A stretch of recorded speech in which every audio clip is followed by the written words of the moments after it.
think imposter syndrome is a huge thing. I find it so hard to like make boundaries, and then like emails, for example, for me, I cannot click on my email icon. I've got like 5,000 things in my inbox because I never open it. But then one day I'll be like, okay, I'm neurotypical today.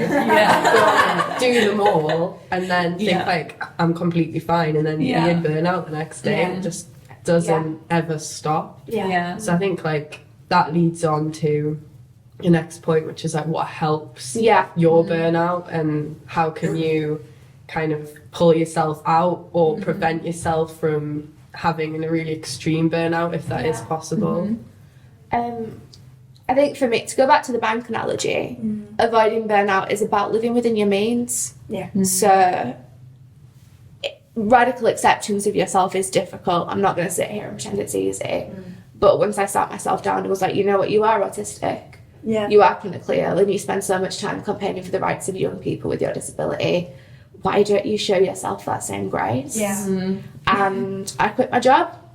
I now work several little part-time jobs, so I have time for breaks and rests in the middle, and that works so much better for me because I'm never having that intense input for more than a few hours at a time.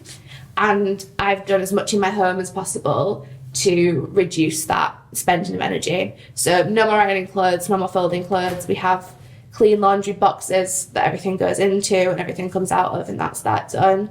I invested a small fortune in squishmallows and have a pile that I can just submerge myself in at the end of the day to get that sensory input. Our house is colourful and crazy, and it doesn't look like a neurotypical person's house, but it's what I need. And working 4 part-time jobs instead of 1 full-time job, that's not what being a grown-up looks like. But I've reached the point where honestly, like, who cares about meeting the societal standards? I need to live in a way that's going to support my brain and my processing. And if that means showing up to my job with 3 sensory toys and ear defenders, that's what I'm going to do.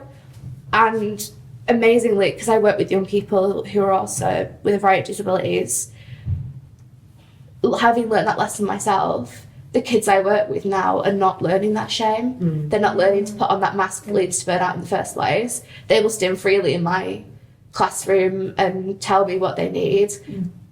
And I feel like it almost makes it does make that burnout worth it, because I've been able to pass on those coping skills that I wish I'd had.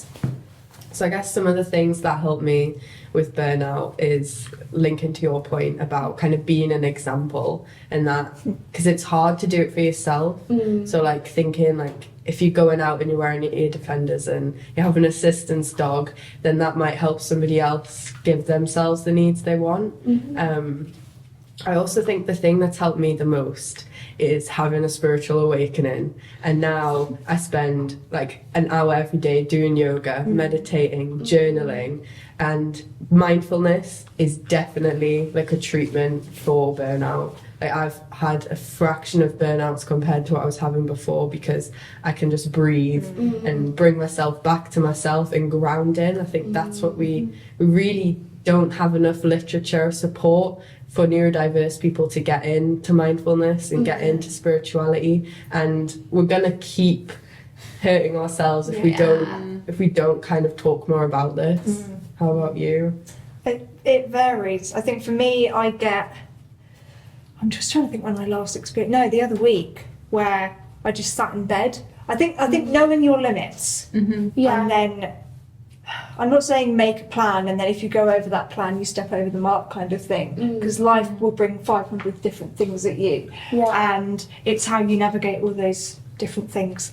And I think how I get through burnout is literally taking things as slowly and at my own pace as I possibly can, just because that way, you know, I'm not expecting people, say for example with the emails, for example, right, I panic if I haven't responded to an email within about 5 minutes of seeing that email, because it's not that kind of thing, but I'm of this sort of weird mindset and expectation that that's how communication works, because it's got to be really quick, and actually if you're responding to an email at 10:30 just because that's the time that you've gotten round to it, then that should be that should be okay. There shouldn't be a sort of judgment for that, if that makes sense. Yeah. So I think, taking things at your own pace as much as you possibly can, but then also having sort of knowing how to control your environment. Yeah, and that's a really good idea of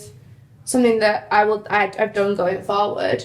Make a burnout plan when you're not in burnout. When you're not in burnout, because then you don't have to try and think once your brain's already shut down and overloaded. I literally have it in a drawer. Yeah. These are the things that will help. These are the responsibilities I can ask other people to support me with. Yeah. So, And just being mindful that other people can do stuff as well that you might not necessarily need to do whilst you're in that space, as it were. Yeah, I was gonna say on the back of that, like when it comes to burnout for me, delegating tasks and not being afraid to say, I have too much going on right now and I don't have the capacity to do this. Can you help me with this?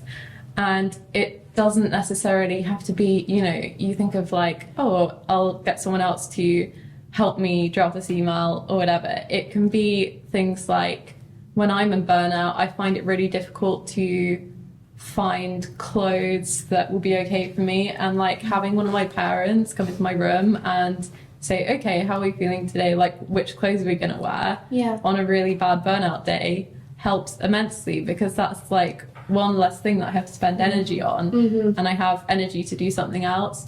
And I think to summarize what everyone else was saying is that when it comes to burnout, it's the best thing you can do is try to be courageous and just be yourself and allow yourself to put in the accommodations that work for you. So whether that's sensory aids or communicating in a different way that isn't just with spoken language, and embracing that and saying this is just me and people should accept me for who I am, which is a big step. It's so much easier to say than actually to do, but taking small steps, whether that's wearing your headphones more often and saying this is for me.